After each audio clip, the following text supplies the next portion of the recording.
Now, I realize we are all hungry and we want lunch, and as Henry VIII said to his wives, I won't keep you for very long. I'll try to focus on what I believe to be the mother of all strategic questions, namely the question of resilience. But I'm very delighted that yesterday General Golan gave us the operational perspective of it. And I want to deal with some principal problems, not to focus necessarily on Israel. Israel will be mentioned because it's a very special case, but I think it's important to look at the broader picture. And the reason why I say that it is the mother of all strategic issues is because we have all four major components that we must consider when we speak about national resilience. First of all, there is a very wide variety of issues that you need to bring in if you want to understand if resilience is working or not. What do you need to do so that the population will be more resilient? Second, because it is tremendously difficult, particularly difficult, to find the center of gravity, to say, okay, we have 42 issues, which are the three most important, so that all the others can be compromised, but on these 2 or 3 issues we must focus. Like in every strategic thinking, you must constantly be aware of if the solution of today is also good for tomorrow, among other things, because the solution of today, if it worked, changed the problem, so that you need to find a different solution while you fell in love with the fact that you had the good solution yesterday and you want to continue to succeed. No, now your effect on the reality has changed and you must adjust yourself to it. And of course, the last and very important thing is the long range. The question of resilience doesn't work in a few months or even a few years. The question is, when you have a very long conflict, when you have very deep difficulties, how does it work over a long period of time? And let me emphasize right from the very beginning that most of the examples we bring about national resilience have to do with wars and confrontations. But if you take other things that are not even associated with wars, it is even more important. Let me give you 2 examples. One historical one, take the Big Depression in the United States. If you have studied the Big Depression, this was an enormous trauma to the American people, and the ability to overcome it and the ability to become the greatest nations on earth in spite of what happened in the Great Depression is one very example of the positive element of having national resilience. I'm sorry to say the Europeans show us the negative element. Exactly 100 years ago, we had the Great War. I don't think the Europeans have recuperated from the First World War yet. A lot of what we see today in Europe, and if I want to use the ultimate example of it, nie wieder Krieg, as if war is the worst possible thing there is. It's very bad, but it's not the worst. So here is a negative example. And if I want another negative example, I'm again coming directly to Europe. Look at the attitude that the Europeans have presented vis-à-vis the immigration problem, and I don't think resilience is the best way to describe the outcome of what we have seen since the summer of 2015. So we're speaking of something that is tremendously important beyond the issues of war, although war is a very extreme case, and the question, how do you deal with the consequences of war, is tremendously important. We also need to understand that it's not only our resilience that we need to study, but also the resilience of societies that are very different from us. And there are different dangers with different societies. In Western societies, one of the most important dangers is the loss of self-confidence. People lose confidence in themselves. And again, Europe comes to mind. When we are speaking about third world societies, we very often find that radical policies and unreasonable actions and rigidity are very often the product of nations who have an inferiority complex about themselves. And this was a product of some trauma. Some would say colonialism produced it. Others would speak about other things. But again, different societies respond differently. When you speak about non-democratic societies, even technically developed, but non-democratic societies, you will find, and I think Russia is a good example for that, where you don't focus on the constructive element of building your society, but you're focusing on something that gives you back the glory of the past, and you want to get the support of the population because you promised them something to be proud of. And I think that this also can have a distortion about the ability of a society to sustain these difficulties over a long period of time. And let us also remind ourselves that there are two kinds of resilience. One that I think is tremendously positive, and the other one that is perhaps better than falling apart, but not much better. You can be resilient like cockroaches are resilient. I believe they've been resilient for millions of years, and they tell me that if a nuclear war comes, the only thing that will remain will be cockroaches. Maybe. The question is, do we want to be cockroaches? So the question of resilience is not only hang on there and survive, but also what do you do with your survival? And here the constructive element comes in. Are you strong enough not only to survive, but to continue the building process, the constructive process of the society? Let me give you an example from the Jewish people. Jews could have come after the Holocaust and say, we are the ultimate victims, what has been done to us has never been done to any other people, so now we have a full position as victims. We are, this victimhood is what we make a living. And the State of Israel and Zionism is the answer to the Holocaust in a very substantial way, saying we are going to build something. This is our response to our mishap. So even if analytically you don't agree with me, at least subjectively, this was the motivation. And I'm always bored by objectivity. I think it's the most boring thing there is. If you want to understand human behavior, you have to ask, what do people think about themselves? What motivates them? And the question if it is true or untrue is secondary.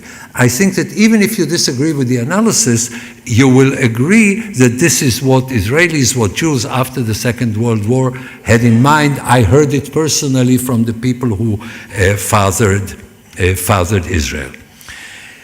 And the question is, how do you build, how do you maintain resilience in a democratic society where you cannot use force? I mean, you can build resilience in North Korea or in Stalin's Russia because you get re-educated, and after a while you come to the conclusion that it pays to be resilient because otherwise you will not be, or you will be resilient in a place that has minus 20 centigrade below, and it is a bit uncomfortable. So I'm not speaking about where you can work with indoctrination or with force. What happens when you have to convince people to go on in spite of very, very difficult circumstances?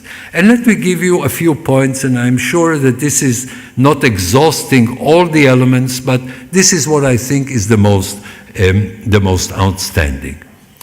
First of all, you have to give people the feeling that what they're doing, including their suffering, has a meaning.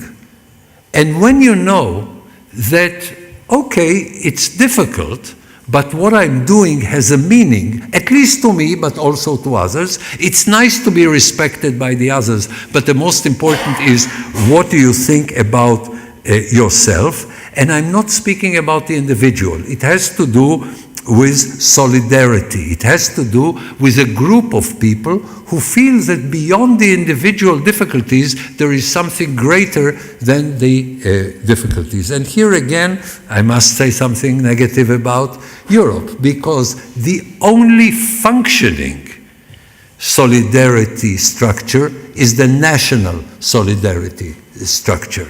So if you try to abolish or to delegitimize or to belittle the national association of people because you are fighting the yesterday's war, you are saying every nationalism must on the slippery slope end up as fascism, and then you want to be post-national, as people in Europe very often are, the result is very often that people look for their solidarity group in the sub-national field. Ask the Scots, for instance. Ask people in Barcelona.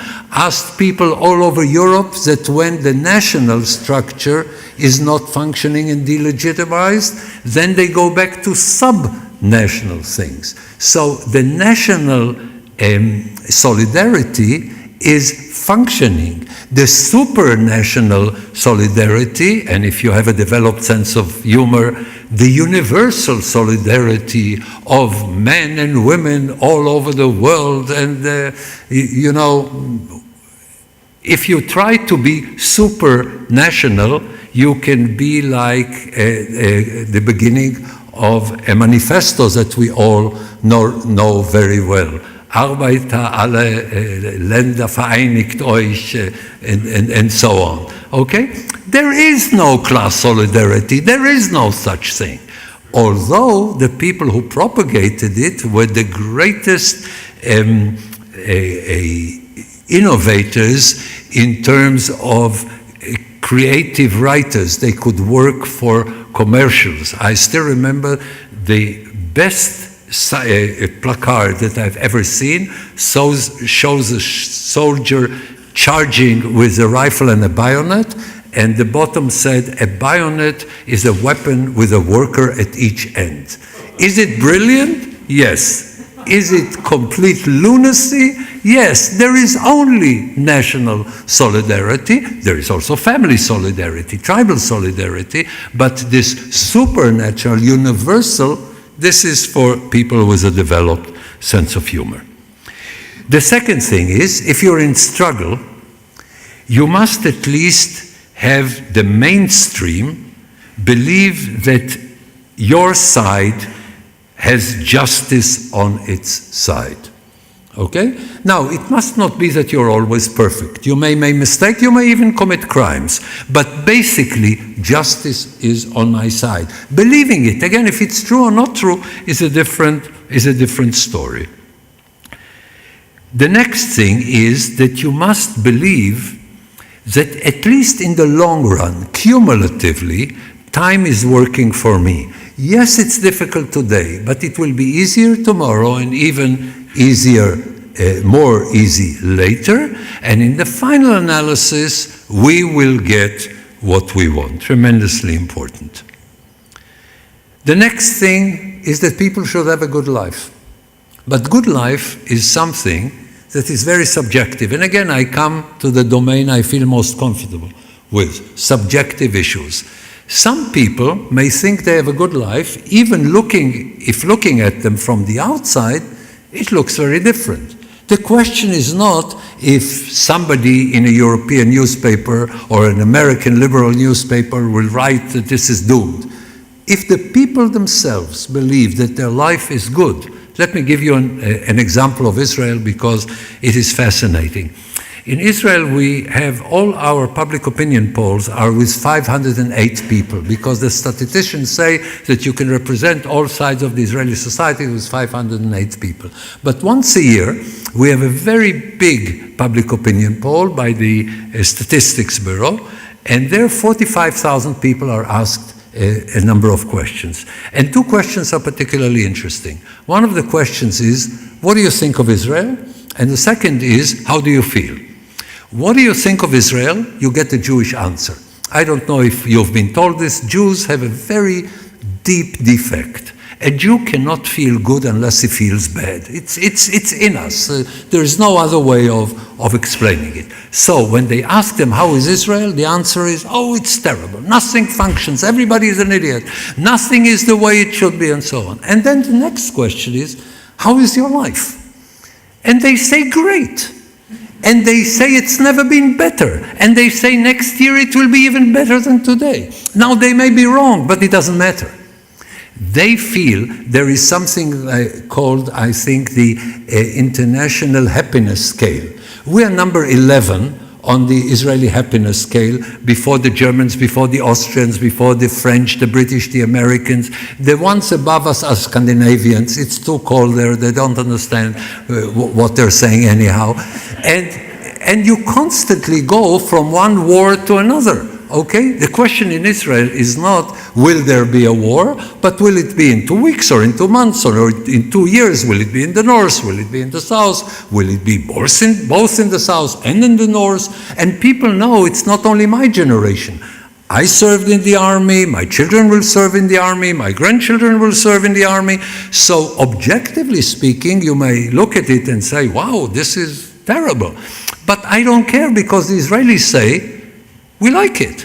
And a very large number of us, myself included, have a European passport, an American passport. We speak the languages. We are wanted around the world. No problem whatsoever. We can make 5 times what we make in Israel. And yet, Israel is the second lowest on the scale among all OECD countries of people who leave the country. So something keeps the Israelis in Israel, not because they're great patriots, but because they say life is good. And even if they're wrong, it doesn't really matter. Because the question here is one of perception. Now, another thing is that you need to think that if something happens, we know what to do. And that's a very important, I believe General Golan mentioned it yesterday on the operational level. The systems in Israel don't work well, because systems don't work well. But basically, Israelis know what to do. And they know that around them there is an environment where other people know what to do. And even if they don't know what to do, it will take them 5 minutes and then they will know what to do. So, for instance, I would feel much less comfortable in Europe vis-à-vis terrorism than in Israel, in spite of the fact that the level of terrorism is immeasurably higher, because in Israel I know what to do. Here I would have to pray. In Israel I can shoot the person who comes at me with a knife, so I know what to do, and it's usually very effective. But you don't have to be armed. There are many other things that you can do. Israelis know what to do about difficulties that we are facing.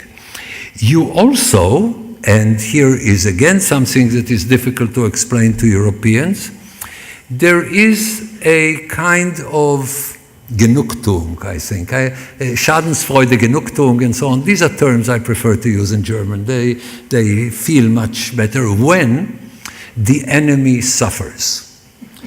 Because being nice is not something that, encourages people. When you ask people in very difficult situations, how do you cope with it? You very often get the answer, I can cope with it longer, as long as the other side pays a very heavy price. It may not sound good, but usually what is true doesn't sound good. So here is another example of this case. Last but not least, I think that it is very important to come back to the issue of solidarity. If you say we, and the we is usually a national one. It can also be something else, but the most common solidarity group is a national one. We have an enemy that is outside. It is not a civil war. It is not a war between brothers. I don't know how resilient I would be in the American Civil War or in civil wars that you had here in Europe, okay? the feeling that we are against them and we know what to do and our life is basically okay and we are on the right side and in the final analysis we will win, this cluster brings the resilience, I think, to a level where it can be very helpful. Let me now focus on two cases. And I'm focusing on Israel and Europe, not because I'm an Israeli and this is in Europe, but because I think that if you take two democratic, open societies and compare them, Israel is a very distinct case among democratic societies, and Europe is where you have most democratic societies, so I think this is analytically the most helpful to go for. Let's take the Israeli case. First of all, beware. Israel is in war for 140 years. The state of Israel only exists for 70 years, but the Jewish community in this part of the world, in terms of having to face hostility from the Arab side, is there for 140 years, and they have never had any other experience than hostility in this region. And even the behavior, when you look at what Palestinians do to Jews 100 years ago, 80 years ago, 50 years ago, 20 years ago, 2 days ago, and tomorrow, nothing changed. The only thing that changed are the excuses. Basically, you see a Jew, you stab him, and the moment you stab him, you become a hero.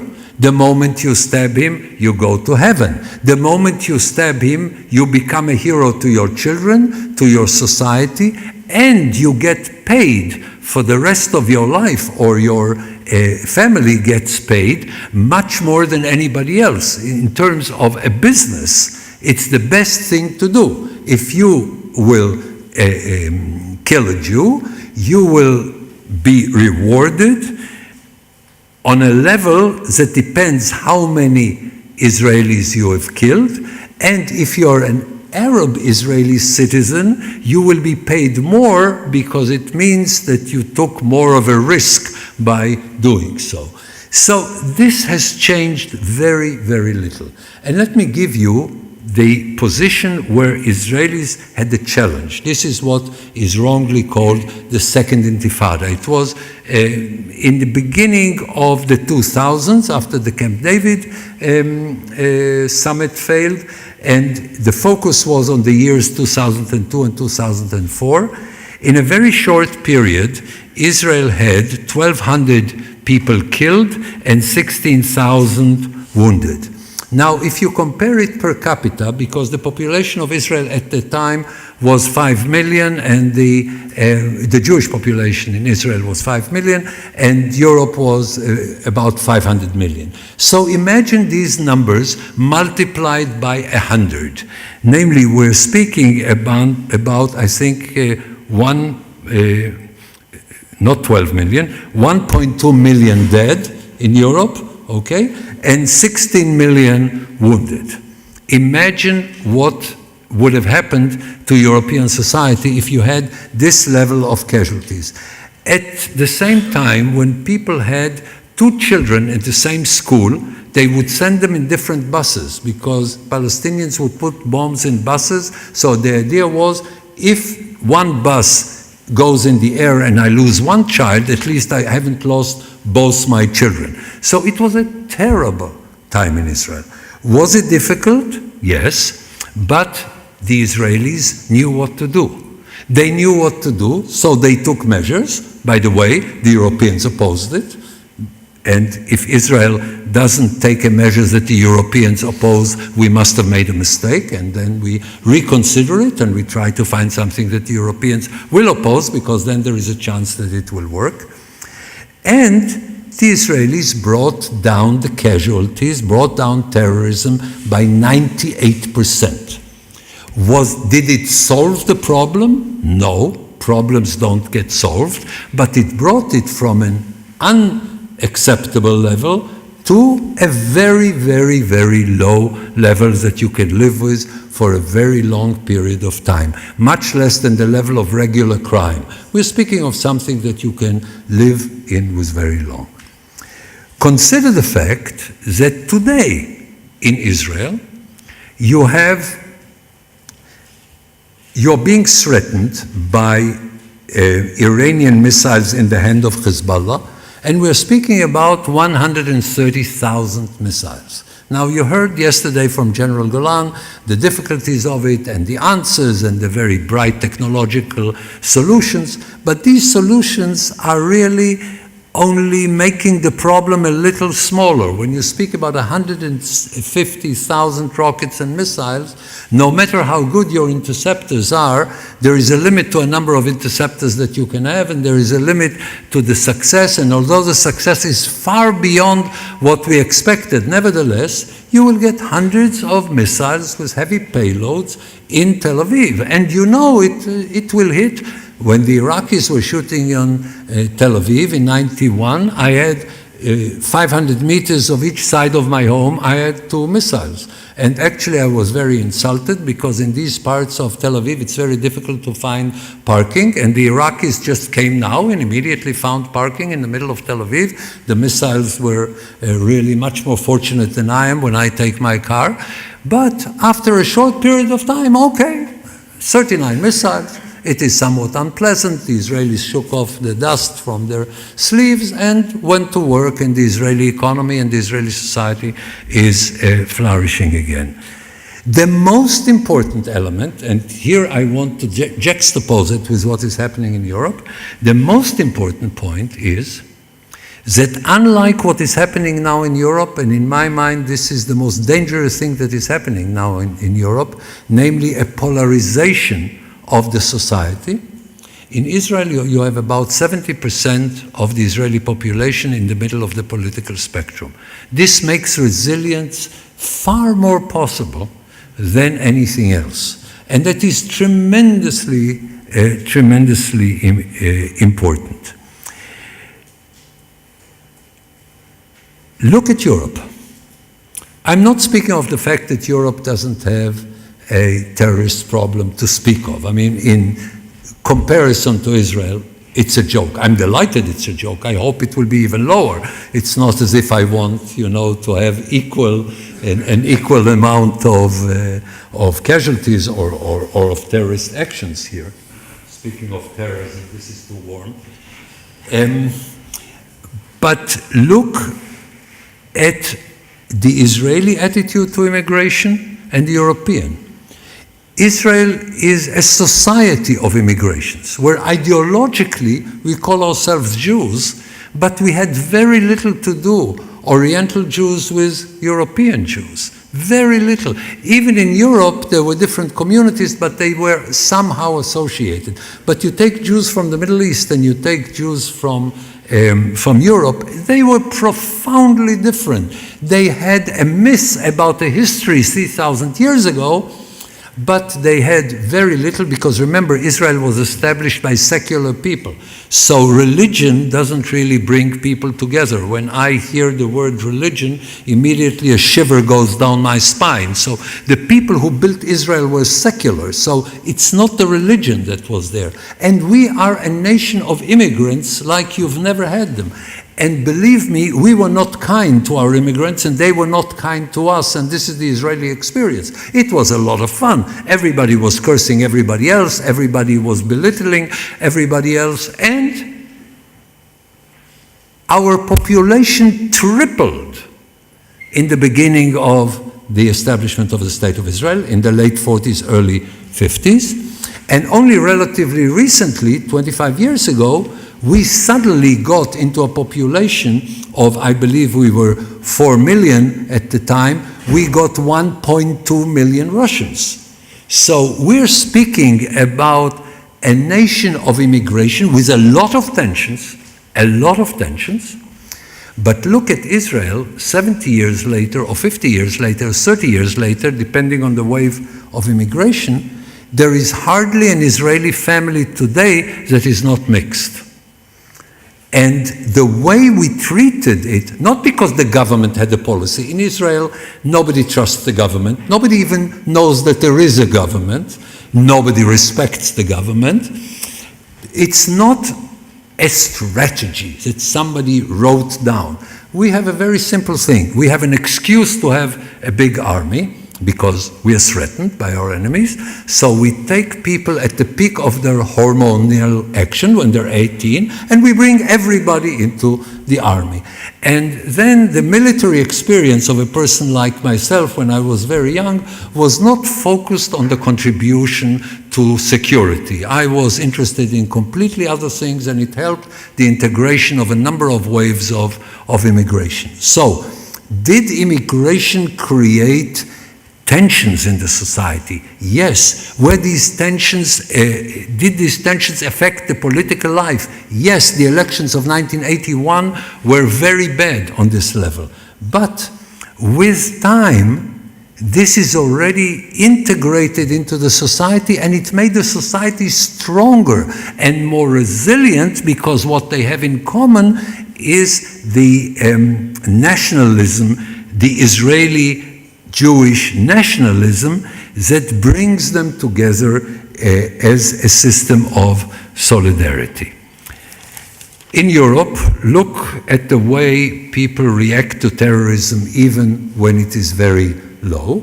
I think very often the response is hysteric. They close the town because of a minor act of terrorism.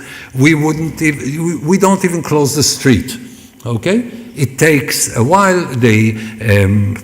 Firefighters come with their hoses, they take the blood out of the street, and in a very short time, everything is functioning again. But look at what is happening with immigration. What is happening with immigration is tearing Europe apart. And yesterday we had a conference and they agreed on a paper. We will see how it will work. I mean, I know how it will work. I know how it will not work. I have seen what immigration has done to Europe. In Brexit and in Italy and in Poland and in Hungary, throughout the continent. Of course, Austria is perfect, but all other countries may have problems. And what I'm saying is, this is not a way that a resilient people deals with it, because instead of saying, okay, we may have moved too much in this direction, let's go to the middle, they say, oh, this is terrible, let us go up here. And by the way, in America, we have the same. And the question is, again, what proportion of the population is in the middle of the political spectrum? If we were to go again, and because we are all hungry and we want to have lunch, I will not, over the criteria that I've mentioned before, you will see that Europe has a serious problem. Now, the Europeans have dealt with a more serious problem. Remember, Europe was a slaughterhouse.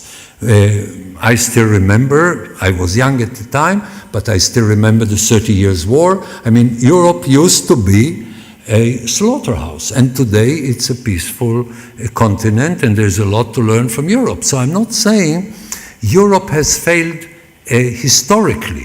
What I'm saying is the challenge now in Europe that has had such a tremendous success in creating national resilience around the idea of the European project can be done again if people remember that the answer is always in the middle of the political process. When people ask me in Israel, are you right or left? My response is, I belong to the extreme center. And this is something that I very strongly recommend to Europe too. Thank you.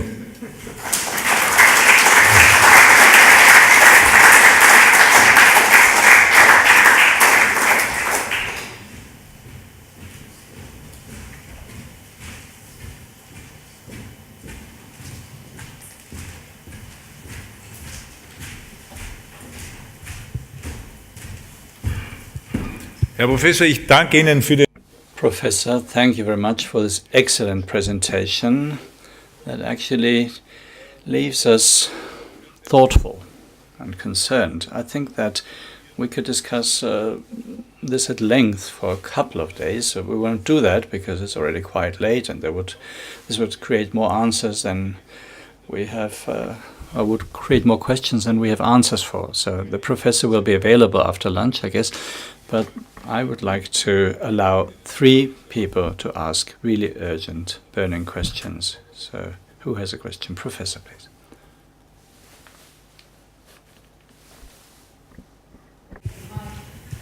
Thank you very much. I'm Professor Janne Matlari from Norway, and I just wrote a book called Hard Power in Hard Times, Can Europe Act Strategically? And I was dealing exactly what you talked about, resilience and so on. And it is very clear that Europeans today do not really learn much about national, should one say, resilience. Very few do conscription. There is little by way of education. I mean, the army has served that educational purpose that you mentioned in Turkey, in Spain, and in most other countries. So, and schools do not teach national history in that sense. There's very little emphasis on what are you supposed to defend as a national society? And I don't mean that one should become nationalistic, but it's very true that one doesn't die for, in a way, the EU Commission. As a professor at the Command and Staff College, I did a course in close combat, which is, I think, very interesting and very useful. And when you master some of the, not techniques, but if you have the combat ability, or if you become apathetic in a life-threatening situation, when you know that you can fight and you know something about how to do it, you have a tremendous strength, inner strength. Physical, not so much, but you know what to do, as you emphasized.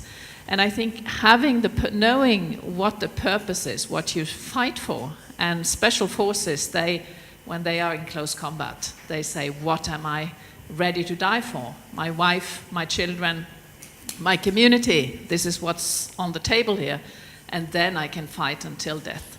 And this is the close community and the wider community and its values.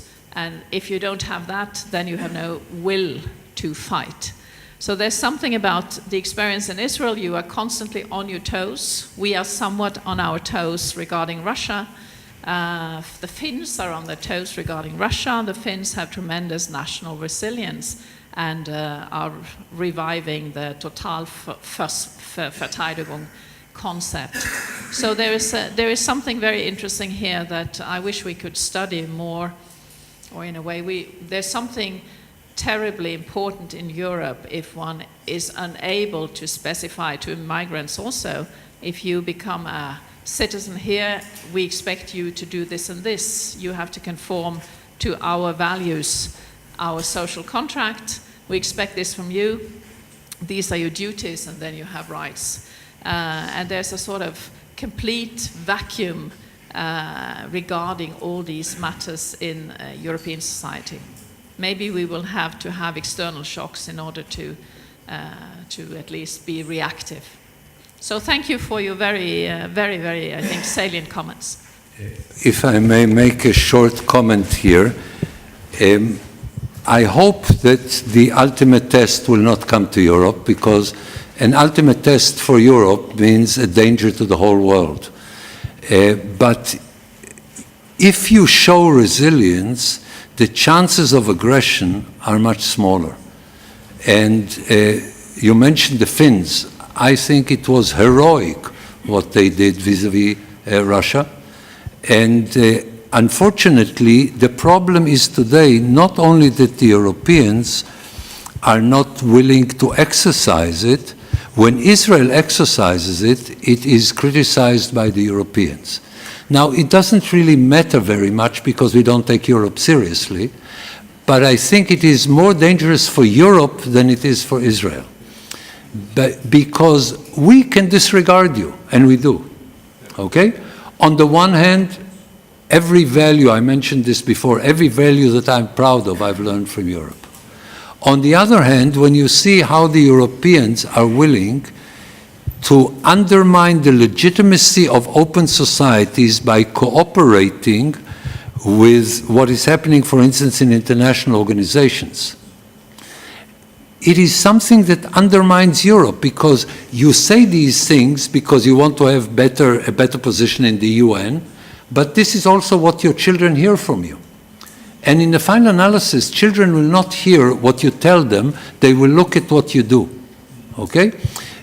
I never spoke to my children about a duty for the state or any, they just saw what I did. And they said, I like it. This is something that I respect. This is something that I want to do myself. And when your children look at you and they look at some, I'm not against hypocrisy. Hypocrisy is fun. I'm for it. But even hypocrisy has limits.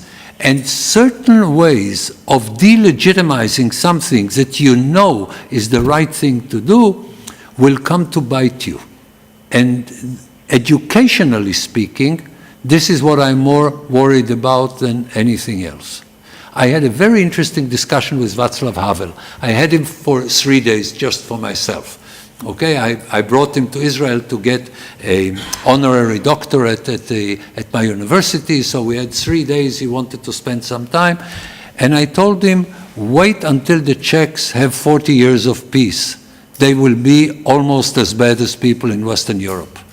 And I hope very much that this will not come true, but this is the danger. Oberst Rosenitz, bitte. Eine kurze Frage, bitte. Short question, please, or Colonel Rosenitz. A statement regarding the Israeli nation building and the solidarity. The secret behind that is for sure the compulsory service for male and for female. In Austria, we are lucky to have still compulsory service for young men, but we do not have for the young women.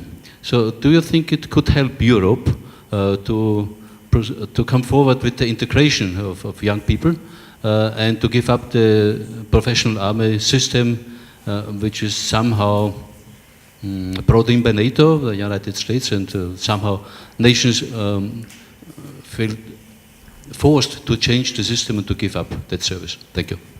First of all, I am for a professional army, because only a professional army can be indeed professional. So you need a professional army, but first of all, I would bring women into the army for the sake of men.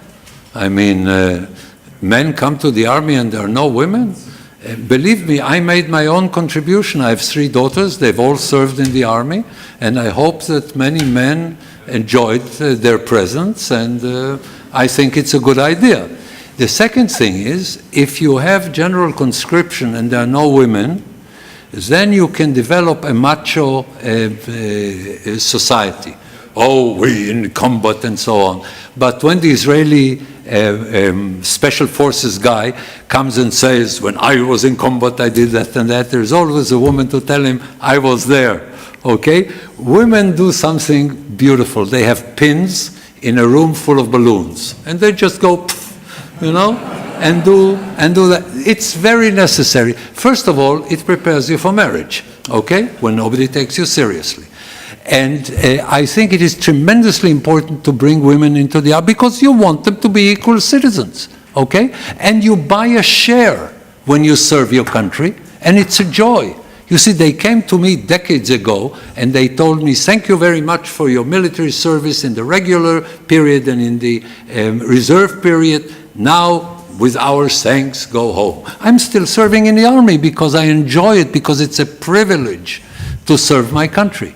And to give this, my daughters felt privileged to be in the army. Why would you deny it to your daughters? I would certainly do it.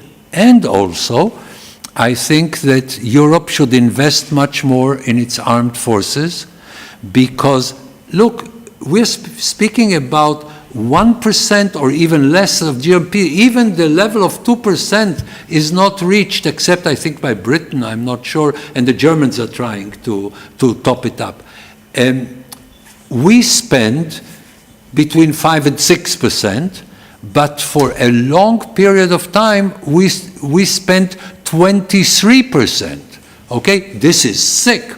Okay, we also had a huge army that was unnecessary. This was a product of the trauma of Yom Kippur. At a certain time, we had a fleet of 4,200 tanks. Okay, a superpower doesn't have it. It's crazy. I'm delighted to say we brought it down. But an army that can really be functional is something that a society should want.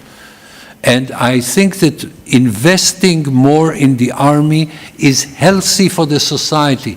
The Israeli society contributes to the Israeli army contributes to the Israeli society much more than other institutions. There is a fascinating book, if some of you are interested to read, about Israel. It's called Startup Nation.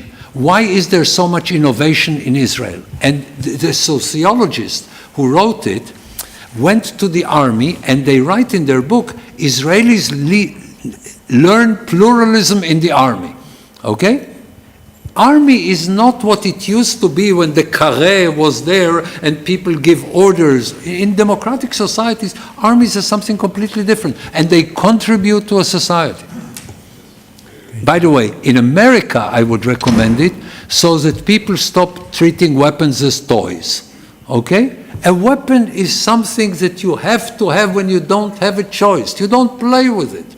Once you're through the Israeli army, you don't like weapons. You're stuck with weapons for so long, you don't want to see them again. Okay? This is also a contribution to the society. Letzte Frage, Herr Rohat, bitte. Last question, Mr. Roha, please. Regards to this innovation comes from the army, and Israel is a high-tech place. With regard to the panel before, superficial intelligence, if it comes to life, is there a discussion in Israeli society to be solidaric, to see cyber or robots as partners, to maybe grant them citizen rights and duties? First of all, I am always in support of artificial intelligence because there's so little natural intelligence available that perhaps we should produce it. But the Israeli army is very technological, and I think in this sense, the Israeli and the American armies are the only true modern armies in the sense of the incorporation of very sophisticated technology into the operation. But once you go to the army, whenever you have a good idea, they will immediately make it possible for you. There is a system that allows you to take this idea further. And first of all, there is an enormous level of innovation in the army. A lot of the civilian Israeli innovation comes from the military innovations, and Israelis then ask themselves, how can we use something that we built for killing people to actually help people? And there is a huge contribution of Israelis to international medicine, to the point that you know, a very large portion of innovation in medicine come from Israel. By the way, it made it possible to me to be very rude in a lecture in Oxford. A guy stood up there and said, don't you realize everybody hates Israel so much that very soon the Israeli economy will crumble? And I said to him, sir, I'd like to answer you on two different levels, analytical and personal. Analytically, you know who's financing Israel? You are. Because every time you're buying high-tech technology, you're buying Israeli. You don't even know it. So it works very well. Now on a personal level, you remember the last time you had a colonoscopy? The tiny camera that went up the creek where the sun doesn't shine was Israeli. Would you rather have a Russian massive camera up the same creek? And it gave me the kind of satisfaction that made my day at the time. So Israeli innovation also helps us spiritually to deal with criticism. It gives us a lot of fun. When my daughter ended her military service in a unit called 8200, which is the most sophisticated intelligence unit that uses technology. She wanted to find a job, and she went to a number of high-tech institutions, and they saw her resume, they saw what she did in the army, and they said, come to work tomorrow. And she asked, what will I be doing? And they said, we don't know yet. But with this resume, whatever you do will help us in terms of economic benefits. And she was offered a salary 4 times what her friends were offered that didn't come out of that. So you go to the army, you do something very interesting, you make a major contribution to your country, and you benefit from it when you come out. It's a no-brainer. I mean, it's a win-win-win-win situation, and I think it's very important. Thank you very much. Lieber Herr Professor, ich darf mich recht herzlich... Dear Professor, thank you very much for your presentation. The last 2 questions brought something to mind. Ms. Matleri talked about the role of history. Our author, Ingeborg Bachmann, says, history teaches us, but it doesn't find any disciples. And secondly, the role of women in the army. Well, in finding a definition for strategy in the first conference, well, we found an interesting approach. Long-term strategic thinking is a female domain for many reasons, because basically they always try to avoid confrontation. So biologically, this doesn't correspond to the male way of thinking. So I believe that history has demonstrated that maybe men should be used in the short-term confrontation of risks, and in the long-term strategy, we should leave this to women. Now, thank you very much, Professor, for your presentation.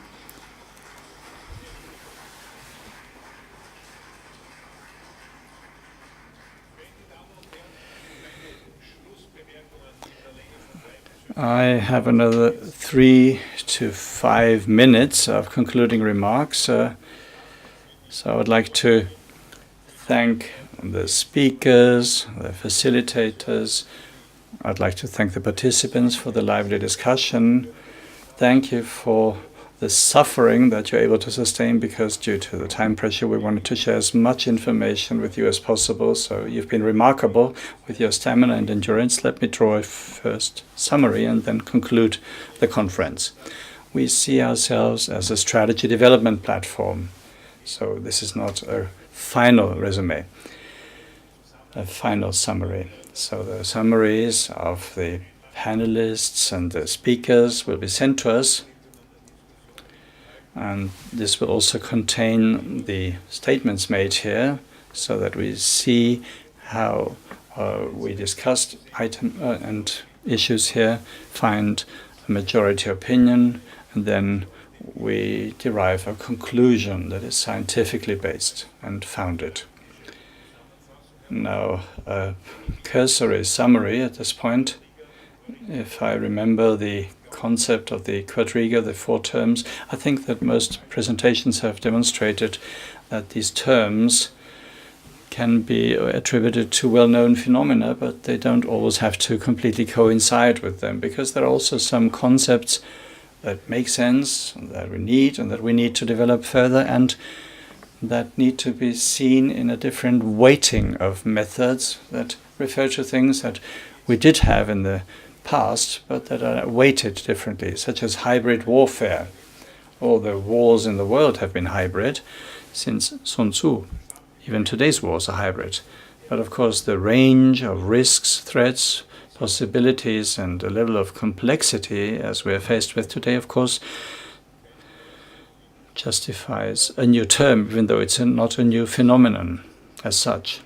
I think that there are phenomena that we are familiar with, and wherever there are concepts and wherever these concepts may make sense, we have to welcome them, because this concept expresses that this known principle now has a new dimension, and this deserves a new term. But of course, what I wanted to do is to create an awareness where these principles are maybe used for the wrong targets or the wrong objectives. Often narratives are used in order to make sure that the threats coming from the outside are minimized in front of one's own population. And sometimes we try to use this for ideological purposes in order to create an offensive that doesn't make sense in terms of international law. And sometimes the political elites try to also portray a distorted sense of reality. And this takes me to hybrid, and thus I will conclude. I think in the final words of our dear professor, this is clearly expressed. Hybridity, in today's form, deserves this new term. It is necessary as a concept. We're going to have a completely new mix of methods and procedures in order to deal with that, but this argumentation must not mean that we can delude ourselves that this mix of discursive methods, of conferences, negotiations, and exchange of opinions and similar means that the role of the military as the ultimate ratio is dispensable and can be dispensed with. This would be the most disastrous conclusion out of a wrong understanding of the concept of hybridity. But this is only a preliminary summary, and I will, of course, peruse all the reports coming in, and I may revise it. So thank you very much for your readiness to participate here. Thank you for your commitment. Please stay loyal to us. Do come back. The conference will be in the same week, so the last week of June. And if the commander approves, of course, and I would now like to wish you a good and relaxing lunch. And if you like the conference, please also tell others who are interested. We're very interested in new participants, guests, and speakers. Thank you very much, and have a safe journey home.